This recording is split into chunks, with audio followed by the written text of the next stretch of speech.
He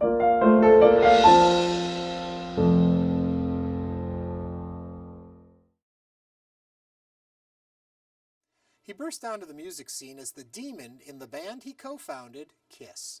He ranks number 12 in Roadrunner's 50 Best Frontmen in Metal History and has been nominated for induction into the Rock and Roll Hall of Fame. While he's still a respected musician, he's also become a successful businessman and a reality TV star, with such hit series as My Dad the Rock Star, Mr. Romance, Rock School, and Gene Simmons' Family Jewels. Hello, I'm Ernie Manouse. Coming up on Interviews, our conversation with rock and roll legend Gene Simmons.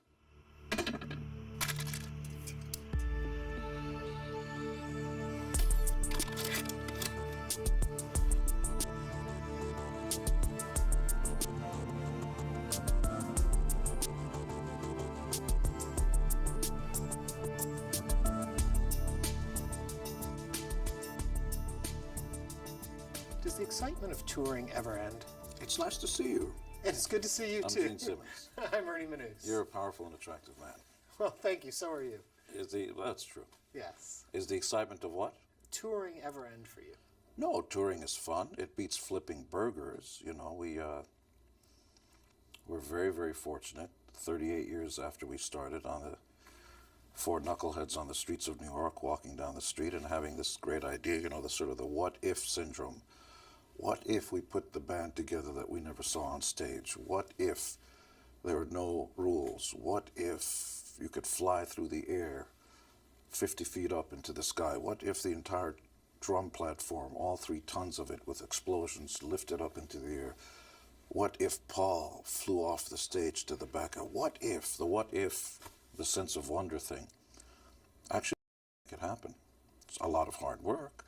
So 38 years after we started, on our first tour, here we are with 3,000 licensed products, everything from Kiss condoms to Kiss caskets. We'll get you coming, and we'll get you going.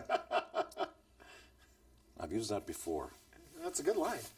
But take me back then. What gave you the power to say what if? How did you know? What put you in the position to be able to do that? America does. America is the best place for the dreamer because there are no limitations, because culturally we're not stuck with the notion of what our parents did. The difference between Europe, for instance, the last bastion of power, and America, the new bastion of power, and it's still new, is the notion of the entrepreneur, that the great advances in mankind were created by individuals, not corporations, and by not royalty, but, you know, the regular person on the street.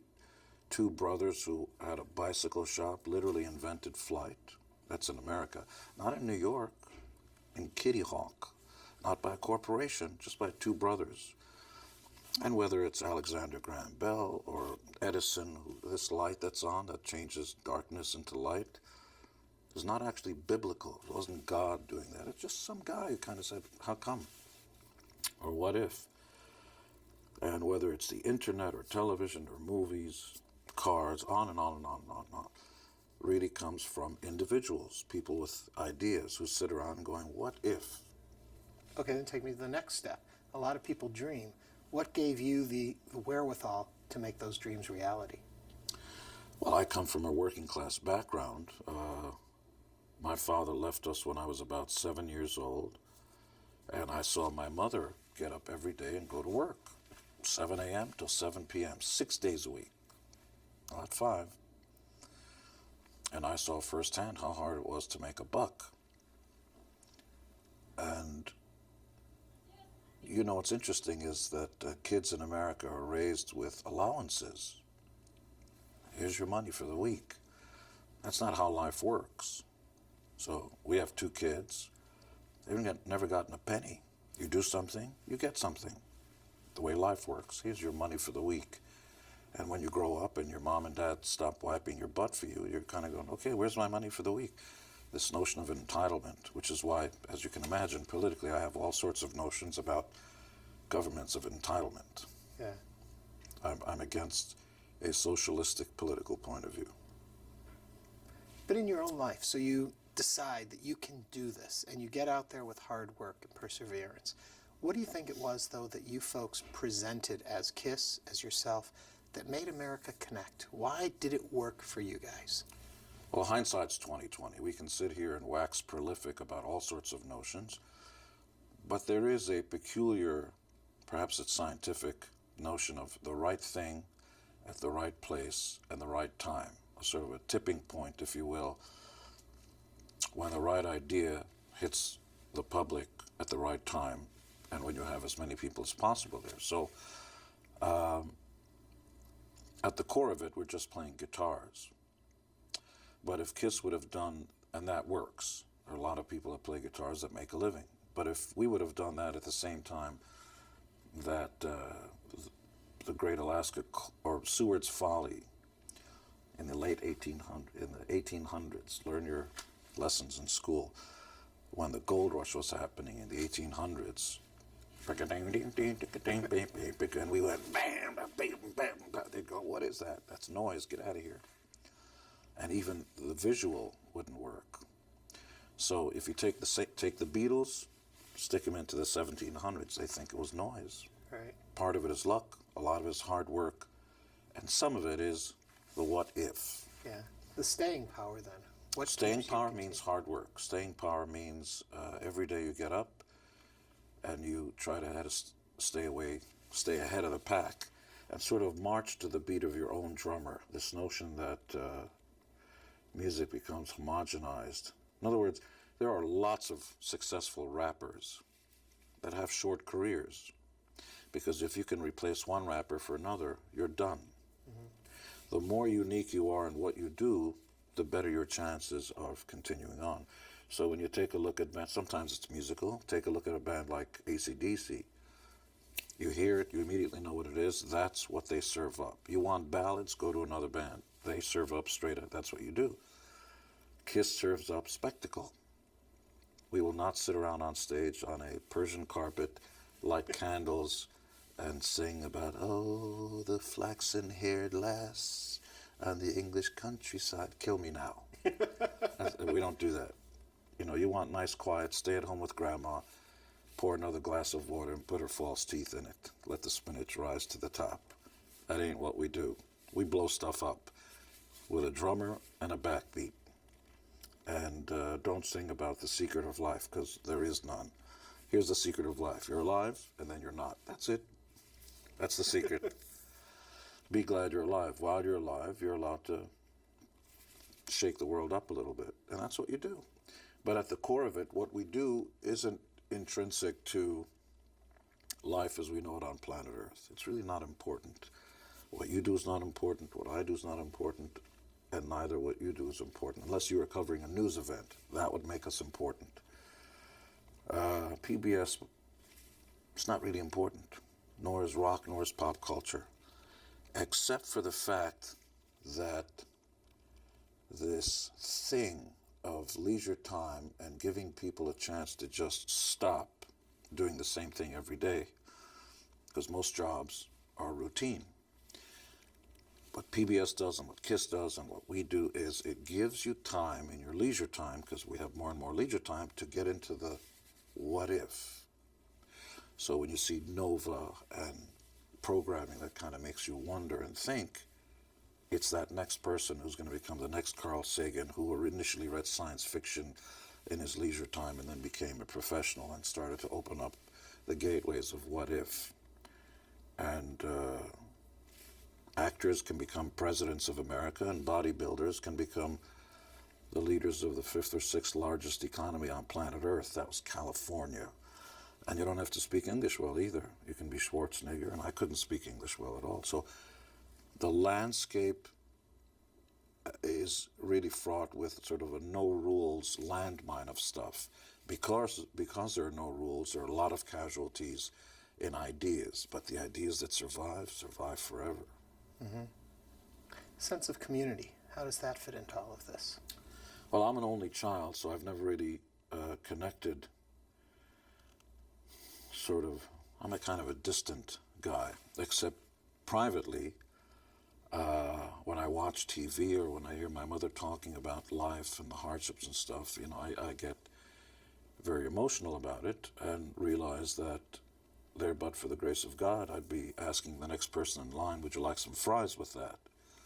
And that who we are and where we come from is all an accident of birth. So we're lucky to have been born in Western culture, and the rest of the world isn't so much. So because I have the means, as a private citizen, I go out of my way to try to make other people's lives a little bit easier. But I refuse to do what other embarrassing celebrities do, which is to stand and do press conferences and hold up a nice big photocopy of a check they gave. Look, I give to charity. It's the most embarrassing thing I've ever seen. And they do it all the time. I know it comes from a nice place. I'm glad the money goes to somebody. But the idea that you get a free ride so that your ego is satiated and you can show people what a philanthropist you are is embarrassing. It's like, I like anonymous.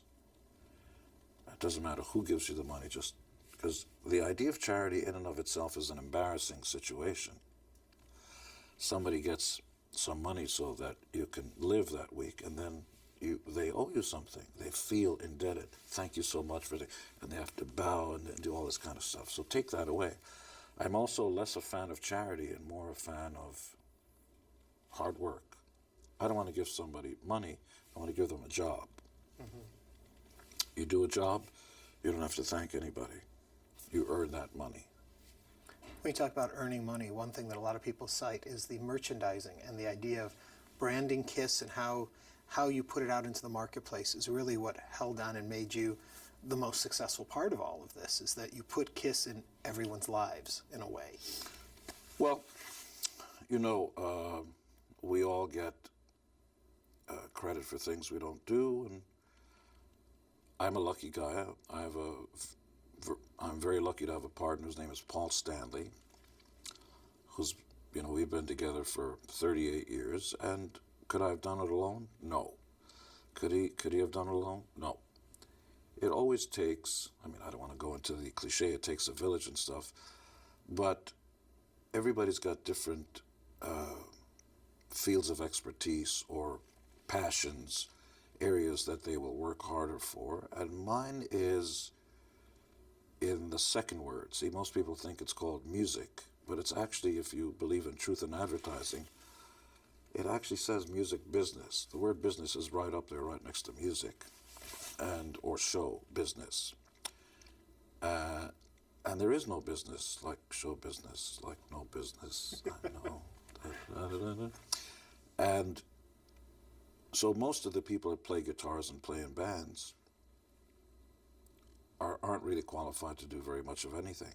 And as soon as the guitar strap breaks and the guitar falls to the ground and their career is over, this is not going to be a high-earning guy. So, but that's their responsibility. While you're in the seat of power, it's your responsibility to educate yourself, find out the way structure works, find out what due diligence means. These all sound like big words like gymnasium, but it's still your responsibility. And for the first time in history since the Gutenberg Bible, the intelligentsia and the royals weren't the only ones who held the power of knowledge. Mm-hmm. Everybody has equal access. You can be the lowest earning person, and you can be Carlos Slim, who's a Lebanese immigrant to Mexico, who's not Mexican at all, but is the richest man in the world today in a country that doesn't have problems with monopolies. But that's another story. That's how you become the richest, by being a monopoly. But what it really means is that no matter how much you earn, no matter how much you know or don't know, you can have the same access to power that the high-end people have. And that means you have the ability to keep pushing yourself up. But how do you know what's right to create for, in a sense, the merchandising word? How do you know what's going to work, what's not? Where have the successes lie? You don't. You learn to listen. People will tell you what they like, which is why there's an interesting example of what I'm talking about. Steven Spielberg, who I've met and listened to, obviously, is the most successful filmmaker of all time. Every single one of his movies has made at least $100 million, without fail. Nobody has equaled that record. And he's done everything from Jewish concentration camp stories to aliens from other worlds, to Color Purple, to all kinds of stuff. Every single one has made 100 million north. What he does is he makes a movie his way. He's also part owner of DreamWorks. Nobody's going to tell him what to do, how to think, how to edit. But he does a strange thing. After he gets his movie exactly the way he wants it, he will take his movie and go to Ypsilanti, Michigan, and he'll sit down with people who are completely unqualified, pretty much to do anything, especially tell him how to edit his movie, and he will listen to them with what's wrong with his movie. They'll say, I didn't like the ending, I don't like that person, I don't like that actor. And then he goes back and he changes it. He listens to the most unqualified people because ultimately you, PBS, KISS, everybody is in one business, the people business. And no matter what we think of them, whether they're the great American,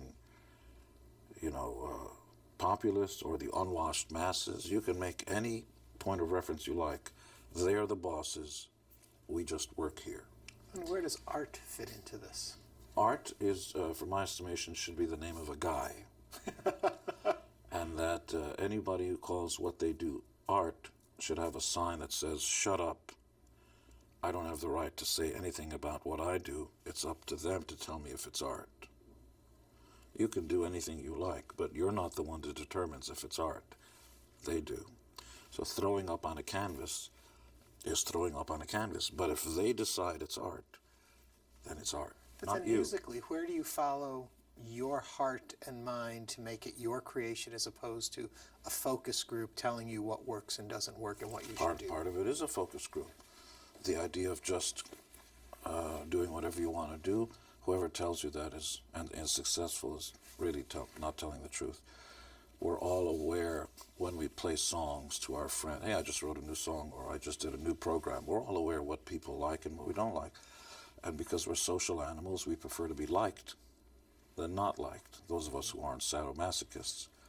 And even sadomasochists who want to be hated by more people than less people. So all of us are, we react.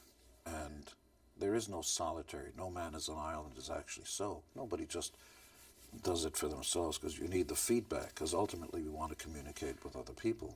Well, I'm also curious when you decided to go into the reality show business area, because I'm wondering how much do you even said earlier on, you're not a public person in that way, letting cameras come into your home, filming your life, how much do you let be real and how much do you keep for yourself? It's pretty much what you see is what you see. We have to keep them out of the pooper, otherwise they'd follow me in there too. Yeah. And you don't want anybody to see that. No, it's a horrific sight. Do you enjoy the experience, though, of being Sure. not being in the pooper, but having the reality show? Of course. We are now the longest running celebrity reality show of all time. We're up to 140 or 150 shows. But it's an opportunity for me to show some of the other brands that I'm involved with. So when I do a new venture, we have an entity that lends high net worth individuals as much as $300 million. You have to qualify, you have to be multiple seven-figure earning and liquid and so on. And we lend them money at flat LIBOR plus some banking fees, but certainly the cheapest money out there, which has nothing to do with strumming guitars or sticking my tongue out. And we have other ventures as well, but I used our TV show as a kind of a here's who I am off stage and look at the cool stuff I'm involved with over here. It's kind of an infomercial as well. Yeah. I think that's the thing people will be most surprised with is that your life is not just music, that there's so much more to it. There's so many other elements But you all get. of us. When you take off your nice jacket and he stops rolling the camera, you go back and you do other stuff. None of us are one-trick ponies. But I would say the success in my life, where most of my effort has been put, is into the television career. So far. Good point. But the drive to continue is what fascinates me. Well, I think that has to do with personalities. There are A types and so on. Most people are afraid of getting up on stage, and I'm not. I like being judged. you have to have a loose screw, I think. Yeah. Be a certain kind of personality. You know, and the little boys are on one side of the room and the little girls on the other side of the room, and they put the music on. There's going to be that first boy that crosses the room to ask that first girl to dance. Mm-hmm. Yeah. What did your mom think of all of this? I'm an only child, so I'm the king.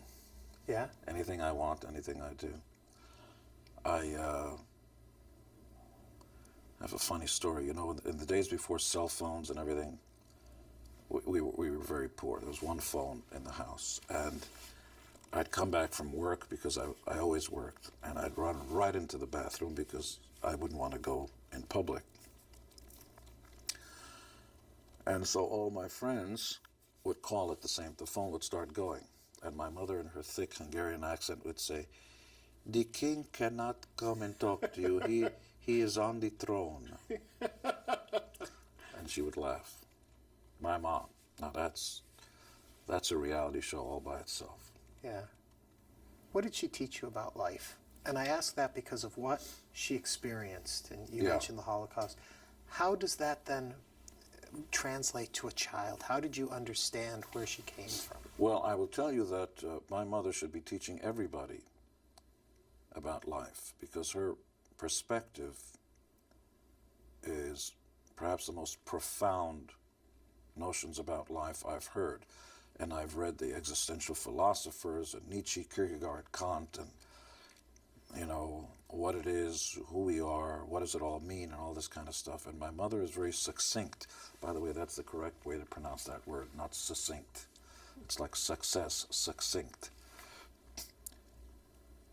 In her own words, translated from Hungarian, which is her native language, every day above ground is a good day. You wake up, you're alive, you win. That's all there is. So we all complain about traffic jams. I had a bad hair day. In my case, I always have a bad hair day. I love being everything. So even though I can buy this building, I don't wear the accoutrement, the jewels and the bling. My best bling is me. And that's what she teaches. Very softly, without preaching. Because the fact that my mother still believes in humanity, after having been treated like that by the animals, where an entire nation went insane. The entire population of Germany went out of their minds in World War II and was capable of horrors that we never dreamed of. The fact that she still believes in the goodness of humanity is the greatness of my mother. She's better than I am, because I would never forgive. Mm-hmm. How do you think you do that, though? It's part of your DNA. That's what makes my mother great. She happens to be my mother, but this is as great a human being as ever walked the face of the planet. Yeah. How do you impart those lessons onto your children? Well, for one thing, never negotiate with kids for 3 reasons. They don't have life experiences. Anything that they do that's a mistake, they don't have to have the repercussions for. And most importantly, I'm bigger than you are. That's really it. Yeah. So no drugs, no booze, no nothing. Work hard. Do well in school, because that's your job. You don't have any other job. You must do well in school. Behave. Just the ABCs of being a good person. And then when you leave us, you're on your own. But don't come to me if you mess up. Yeah. When you say no drugs, I think a lot of people are still surprised by that there is such a separation from the ultimate rock band to the lead guy having nothing to do with drugs. Well, if you take a look at the 2 guys that did use drugs and alcohol and stuff, they've gone Chapter 11 3 times. They've been thrown out of the band 3 different times. There's no secret. You can't run a long-distance race with your vision or anything impaired. You just will not last. So other than the dentist's office, I've never been high or drunk in my life. Period. But that's a choice. Never tempted, never in the heyday of Well, but rock when you and take a roll. look at a drunk, the girls all, oh, he's drunk. Let's all run to him. Oh, I can't wait to see what he's going to say. Body appendages don't get bigger, because if they would, I might try it. Appendages don't get bigger. Your brain doesn't increase in size. There's no vitamins, no minerals. Nothing happens. If you're drunk, you throw up on somebody's shoes. You smell like poop. Costs money. You're never going to say anything witty. The next day, your head's going to hurt. It costs you money, and you smell like a garbage pail. Drugs is even worse. So tell me what about it works. Yeah. If you can show it to me, I might consider it. Last thing before I let you go, what's next for you? Is there a big game plan? The big game plan is to go where I've never gone before. I'm a rat that knows this maze well. I can get to the cheese pretty fast. If you go tonight, you'll see 70,000 people here who are going to have the time of their lives with a very limited show, because we're not allowed to bring our full show here. But we'll shake it up a little bit. Well, thank you for taking the time to talk to us. It was a pleasure to talk to me. A pleasure. Gene Simmons. Now get out.